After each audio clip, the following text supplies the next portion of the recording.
Hi అండి. So మనం ఒక ఆఫర్ పెట్టాం కదా, గివ్ అవే ఆఫర్లో ఒక శారీ ప్రైస్ గెస్ చేయమని. అందులో మనం డ్రాగౌట్ చేసాము. సో అందులో విన్ అయ్యారండి నివాస్ 777NR అని. యాక్చువల్గా మ్యామ్ అయితే నేమ్ చేంజ్ చేసినట్టున్నారు. సో వాళ్ళని మనమైతే కాంటాక్ట్ అవ్వడం జరిగింది ఇట్లాగా ఇన్స్టాగ్రామ్లో. సో ఇదండి మనం కాంటాక్ట్ అయ్యాము. మేడం అయితే వాట్సాప్లో అడ్రస్ అవి ఇచ్చారు. మనం చెప్పాం కదా half of the amount pay చేయండి, హాఫ్ అమౌంట్ మేము పెట్టుకుంటామని. శారీ ప్రైస్ 2800. సో 1400 పే చేశారండి. శారీ రిసీవ్ అయ్యిందంట. నిన్నైతే రివ్యూ ఇచ్చారు, చాలా మంచి రివ్యూ ఇచ్చారండి. హాయ్ అండి, శారీ జెన్యూన్ గాని చెప్పినట్టే పంపారు. క్వాలిటీ కూడా చాలా బాగుందండి.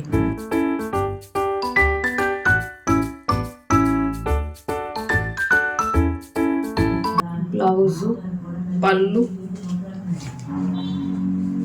శారీ చాలా బాగుందండి. Thank you very much. ఇదైతే మనం జెన్యూన్ గా ఇస్తున్న ఆఫర్, ఎవరు మిస్ అవ్వద్దు. మన యూట్యూబ్ ఇన్స్టాగ్రామ్ పేజ్ ని అయితే ఫాలో అవ్వండి. వీక్కి 1 అన్నా కూడా ఇలా ఇవ్వడానికి అయితే ట్రై చేస్తాను. సో అందరు కూడా పార్టిసిపేట్ చేయండి. దానికన్నా ముందు మన 7 కలర్స్ పేజ్ ని అయితే ఫాలో చేసేయండి. సబ్స్క్రైబ్ చేయడం మాత్రం మర్చిపోకండి.